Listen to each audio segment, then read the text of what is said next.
Hello guys, isang mapagpalang hapon po sa lahat. So guys, andito po tayo ngayon sa pwesto ni Kuya. Ayun siya po yung may-ari. Ito oh. Ayan. Okay, pasok po tayo guys. Ayan po. Ayan, dito po yung mga iba't ibang klase ng kortina. Kung naghahanap po kayo ng kortina na hindi naman po siya ganun kamahal, yung mga ordinary lang na kortina, so dito na lang po kayo pumunta sa pwesto ni Kuya. So ito po guys ay nandito sa Jonets. Jonets po. Dito pasok lang po kayo dito sa loob. Dito po sa bandang dulo. So makikita nyo na po itong pwesto ni Kuya. Ayan. Ito po si Kuya po. Kuya, kayo ba may-ari? Ay, sana po may-ari?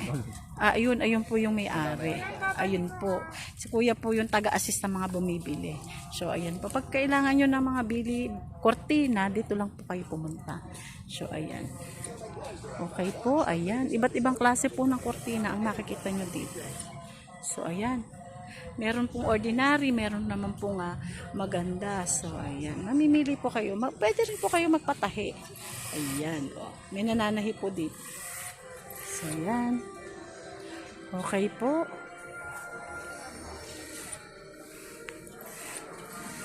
So, ayan po guys. Kami po ay titingin muna ng kortina. Ayan po. Okay po. Paalam na po. Bye-bye po guys. Bye.